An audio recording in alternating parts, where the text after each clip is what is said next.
Hello नमस्कार, मी माझ्या गोड ताई आणि मैत्रिणींचं माझ्या यूट्यूब चॅनलमध्ये अगदी मनापासून स्वागत करते आणि आजच्या व्हिडिओला सुरुवात करते। अगदी हृदयातून मनापासून आपल्या यूट्यूब परिवाराला श्री स्वामी समर्थ। आजचा आपला व्हिडिओ असणार आहे की मी तुम्हाला सांगणार आहे की आता येत्या गुरुवारी मार्गशीर्ष महिना संपत आहे आणि पौष महिना लागणार आहे।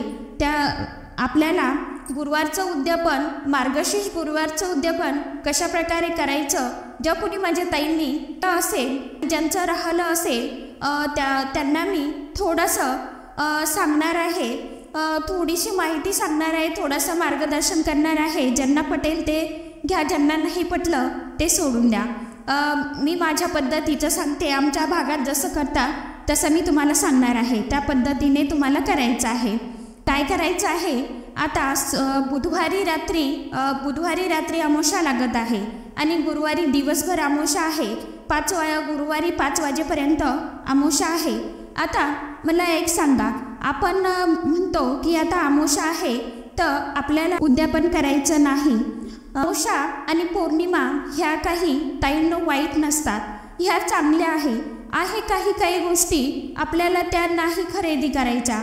पण त्या एक सांगा, गुढीपाडवा अमावस्या येतो, हा सण आपला त्या दिवसापासून आपलं नवीन वर्ष सुरुवात होते। नवीन वर्षाला पहिले जुने जे लोक आहे ते तर गुढीपाडव्यापासूनच मानतात ना, आणि हल्ली आपणही तेव्हापासूनच मानतो। आपलं खरं वर्ष जे आहे ते आपलं नवीन वर्ष जे आहे ते गुढीपाडव्यापासूनच चालू होतं। तर गुढीपाडवा कोणत्या दिवशी असतो? गुढीपाडवा असतो अमावस्येच्या दिवशी। आणि सोबतच आपण दिवाळी एवढी 5 दिवस साजरी करतो, तर लक्ष्मीपूजन हे कोणत्या दिवशी साजरं करतो? हे आपण अमावस्येच्या दिवशीच साजरं करतो। तो सोबत उपायही करतो। तर आपल्याला कधीही असा मनात वाईट विचार आणायचा नाही, कधीही किंतु खायचा नाही। अमावस्या ही चांगली आहे आणि पौर्णिमा देखील चांगली आहे।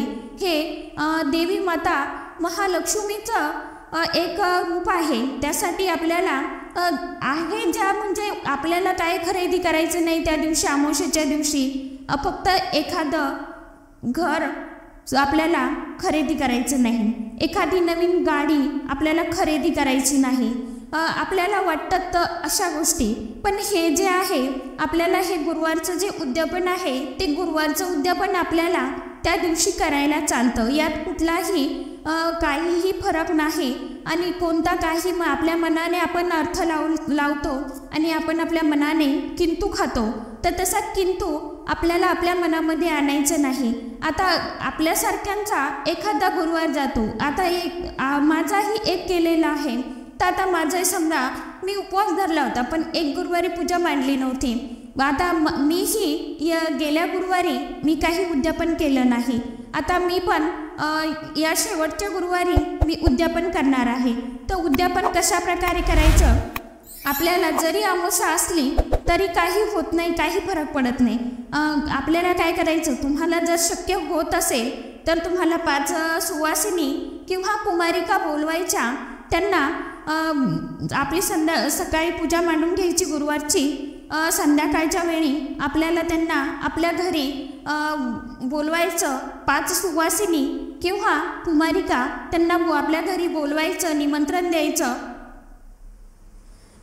द्यायचं आणि आपल्याला संध्याकाळी आपली पूजा वगैरे झाली, आरती झाली, नैवेद्य दाखवून झाला की त्या सुवासिनींना तुम्हाला काय करायचं, आता बायका असतील किंवा मुली असतील त्यांच्या पद्धतीने तुम्हाला जसं शक्य होईल, मी असं सांगत नाही की माझा कोणताही हट्ट तुम्हाला मी माझ्या परिवाराला, माझ्या फॅमिलीला कधीही करणार नाही। आपल्याला जेवढं झेपेल तेवढं करायचं। मी एकच सांगते माझ्या चॅनलवर, म्हणजे आपल्या चॅनलवर आपल्या परिवाराला, आता मी जर तुम्हाला सांगेन की 1000ची वस्तू घ्या आणि ती दान करा, आता कोणाची परिस्थिती असते कोणाची नसते, तर ते शक्य आहे का?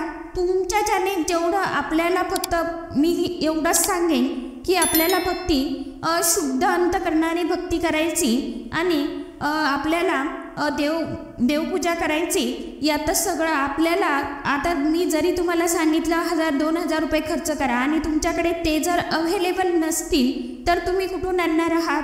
तुम्ही म्हणजे विचारात पडणारच ना की आपल्याला तर आपण तर व्हिडिओमध्ये असं ऐकलं होतं, असं करायचं तसं करायचं.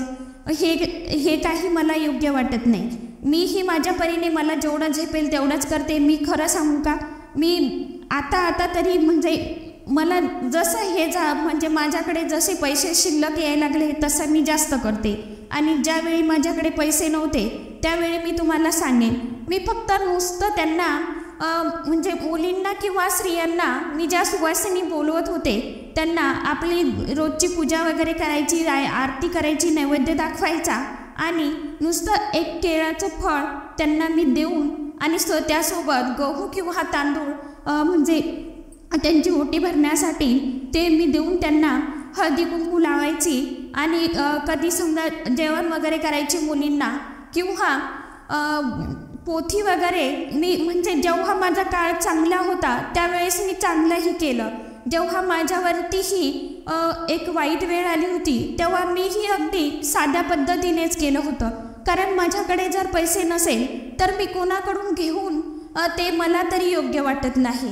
म्हणतात ना, उसने गहू आणून पाहुणचार करायचा, तशी पद्धत मला आवडत नाही आणि मी अजूनही ती मी मान्य करत नाही. माझ्याकडे मी 1 रुपया असेल तो 1 रुपयाच खर्च करते, नसला तर मी भागवते. म्हणजे सोप्या भाषेत म्हणजे ती गोष्ट मी थकवते. जे असन त्यामध्ये मी समजावून घेते, सांभाळून घेते, अगदी निभवून घेते आणि असेल तर करते, नसेल तर आपलं देवाला 2 हात आणि 1 धड हे पण देवाला मान्य आहे. देवालाही कळतं आपली जर परिस्थिती नसेल तर आपण कुठून करणार आहात म्हणून. तुमच्याच्याने जेवढं शक्य होईल तेवढी तुम्हाला पूजा पोथी वगैरे हे तुम्हाला जे द्यायचं ते तुम्ही देऊ शकता. आणि आता ज्या कोणी माझ्या ताईंना शक्य आहे की त्या देऊ शकतात तर त्यामध्ये तुम्हाला 5 शृंगाराच्या वस्तू आपल्याला 5 पोथी किंवा 7 पोथी, फक्त पोथीची संख्या आणि पोथीची जी संख्या आहे ती तुम्हाला विषम संख्येमध्ये घ्यायची. तर काय करायचं, तुम्हाला 5 पोथी घ्यायच्या. तुम्हाला जर शक्य होत असेल तर 5 शृंगाराचे साहित्य त्यामध्ये घ्यायचे. शृंगाराचे साहित्य कोणते, आपले जे आपल्याला जे रोजचे लागतात ते टिकली, बांगड्या, एखादा नीलपेंटची बॉटल, कोन, ह्या अशा वस्तू तुम्हाला 5 वस्तू त्यासोबत द्यायच्या. मुली असेल तर मुलींना जे आवडतं चॉकलेट वगैरे, पोथी दिली आणि 1 केळी दिली तरीही चालेल. अशा प्रकारे तुम्हाला उद्यापन करायचं आहे आणि हा कोणताही तुम्ही मनात किंतु करायचा नाही.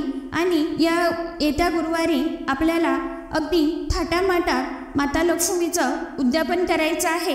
माता लक्ष्मी तुमच्यावर खरोखर प्रसन्न हो हीच माता लक्ष्मीचरणी प्रार्थना करते. आणि तुम्हाला एक उपाय सांगणार आहे अमावस्येचा.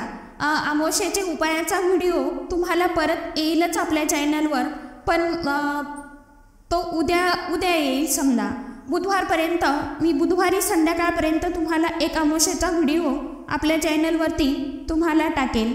तर तुम्हाला असे व्हिडिओ पाहायला आवडत असतील तर चॅनलला तुम्हाला लाईक, शेअर, सबस्क्राईब करायचं आहे. आणि आपली जी फॅमिली आहे, यूट्यूब फॅमिली आहे, ती तुम्हाला मोठी करायची आहे. तुम्हालाही मी एक तुमच्यासारखी सर्वसामान्य स्त्री आहे, तुम्हाला मलाही साथ द्यायची आहे आणि आपलं चॅनल लवकर पुढे न्यायचं आहे. आपला स्वामी परिवार तुम्हाला वाढवायचा आहे. यासाठी तुम्हाला आपलं चॅनल लाईक, शेअर, सबस्क्राईब जरूर करून ठेवायचं आहे. तुम्हाला आता गुरुवारी तुम्हाला काय करायचं, गुरुवारी समजा आता बुधवारी रात्रीच अमावस्या लागणार आहे तर तुम्हाला हा उपाय करायचा आहे. हा उपाय पितृदोषासाठी खूप अत्यंत पॉवरफुल आहे. बुधवारी रात्री तुम्हाला एक अशी स्टीलची किंवा तुम्हाला जी शक्य होईल ती वाटी भरून घ्या. सपाट वाटी भरून साधे तांदूळ घेतले तरीही चालेल, अगदी रेशनचे घेतले तरीही चालेल. तुम्हाला सपाट वाटी भरून ते रेशनचे तांदूळ घ्यायचे आणि ते वाटी भरून तुम्हाला तांदूळ आणि त्यावर 2 भीमसेनी कापूर असेल तर भीमसेनी कापूर घ्या. आणि तुमच्याकडे जर साधा कापूर असेल तर तुम्ही साध्या 2 वड्या घ्यायच्या. 2 वड्या तुम्हाला त्या कापराच्या त्या तांदूळावरती ठेवून टाकायच्या आहे आणि ती वाटी तुम्हाला रात्रभर आपण जिथे आपलं प्यायचं पाणी ठेवतो, आपला मटका ठेवतो, माठ ठेवतो, तिथे तुम्हाला ती उघडीच ठेवायची आहे रात्रभर. आणि सकाळी उठल्याबरोबर तुम्ही जेव्हा उठणार तेव्हा तुम्हाला 1 तांब्यावरून पाणी तुमच्या चौकटीच्या बाहेर टाकायचं चौकटीवरती. आणि ती वाटी तुम्हाला पारोशानेच, आंघोळ नाही केली तरीही चालेल, फक्त आपल्यामध्ये पावित्र्यता असावी. म्हणजे आपण अमावस्येच्या दिवशी चालनाचं पालन करायचं आहे. हे मी आधीच्याही व्हिडिओमध्ये सांगितलेलं आहे. ब्रह्मचर्याचं पालन आपल्याला करायचं आहे. त्यामुळे तुम्हाला सकाळी गुरुवारी उठले की तुम्हाला ती वाटी घ्यायची आणि तुमच्या दरवाजाच्या चौकटीमध्ये मधोमध ठेवून तुम्हाला तो कापूर प्रज्वलित करायचा. कापूर जेवढा जळेल तेवढा जळू द्यायचा आणि जे तो खालचे वाटीमधले तांदूळ आहे ते तांदूळ तुम्हाला एखाद्या झाडाखाली पक्ष्यांना घालायचे आहे. हा उपाय प्रत्येक अमावस्येला करा, जरूर करा माझ्या ताईंनो. आणि हा उपाय पितृदोषासाठी आहे. तर ज्यांना खरोखर पितृदोष आहे त्यांच्यासाठी मी हा उपाय तुम्हाला सांगत आहे. तो उपाय कसा वाटला व्हिडिओ कमेंटमध्ये मला नक्की सांगा आणि चॅनलला लाईक, शेअर, सबस्क्राईब जरूर करा. आणि कमेंटमध्ये किमान कमीत कमी श्री स्वामी समर्थ मंत्र लिहित जा, म्हणजे स्वामी नामांचा जप होईल. आजचा व्हिडिओ कसा वाटला, थोडाच बनवलं, कसा वाटला नक्की सांगा. आणि चॅनलवर जर का नवीन असाल तर लाईक, शेअर, सबस्क्राईब जरूर करा. धन्यवाद. श्री स्वामी